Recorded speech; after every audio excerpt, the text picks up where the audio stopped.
Tita, tito, kamusta po? Nandito na po pala yung may-ari ng van. Sinama ko na po siya dito para makausap nyo. Nakita ko po kasi yung mga flyers nila kaya pinuntahan ko. Kaysa kayo pa yung pumunta para kumausap, dinala ko na po siya dito. Magandang araw po. Naku, sandali lang iho ha. Magandang araw din pala sa'yo. Tawagin ko lang asawa ko. Ben! Nandito na yung kinausap na Wilson na mag-aatid sa atin sa bakasyonan. Lumabas ka na riyan. Ay, sandali lang. Inayos ko lang itong mga gamit na dadalhin natin. Ay naku, lumabas ka na dyan at kausapin muna natin ang masasakyan. Mamaya niya na umingit na naman ang ulo ng anak mo. Alam mo namang ayaw na nagmamadali tayo. Dapat may malinaw na tayong masasakyan. Ay siya. Ay, nandyan na. Nako, pasensya ka na iho ah. Masyado ka yatang bata para magkaroon ng rentahan ng sasakyan. Ikaw din ba magmamaneho? Magandang araw po ulit. Ako po si Dexter at opo, ako po yung magmamaneho ng van na re-rentahan nyo. Pero yung negosyong van rentals po sa tatay ko. Tumutulong lang ako bilang driver. 5 taon na po ako nagdadrive ng ganito. Naku, mainam naman kung ganon at makakampante na ako sa magiging biyahe namin. Marami ka na palang karanasan at siguradong hindi kami maliligaw. Nga pala, sa Bacolod namin gustong pumunta. Bukod kasi sa malapit na ang fiesta doon, yun ang tinaguri ang City of Smiles. Gustong-gustong maranasan ng anak. Teka lang, hindi ba kaya mo ako pinatawag kasi gusto mong ako yung kumausap sa kanya? Eh bakit ikaw nagpapaliwanag? Pinangungunahan mo na. Aray ko, ang sakit nun ah. Manahimik ka na nga lang dyan. Pagpasensyahan mo na kami. Ganyan lang talaga kami.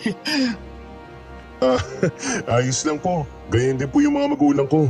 Palagi din pong natatameme si Papa kapag lumalabas na yung sungot. Ay! Pasensya na po. Ayos lang yan. Tama ka naman. Aray! Sige na nga. Mananahimik na ako. Ang sweet nyo talaga, tita, tito. Oo nga po pala. Maayos na usapan to ah. Si Dexter na ang kukunin nating driver at ang van nila ang re-rentahan natin. Nga pala tita. Yung bayad po pala, 75% ang pauna para nakareserve na agad ang sasakyan para sa atin sa araw na yun. Ganun pala yun. Teka sandali, kakatukin ko lang si Sherlyn ha. Siya kasi ang magbabayad. Sige lang po. Paalala ko lang po ha, kapag nakapagbigay na po kayo ng down payment, bawal na po kayo magkansela. Kung papayag man po kami, hindi na po namin may babalik ang bayad. Naku, huwag kang mag-alala. 1 buwan lang ang pahinga ng anak ko dito sa bansa kaya kailangan naming sulitin. Wala nang oras para magkansela pa. Kaya nga. Saka yan si Margaret, nako, hindi yung papayag na may masayang na pera.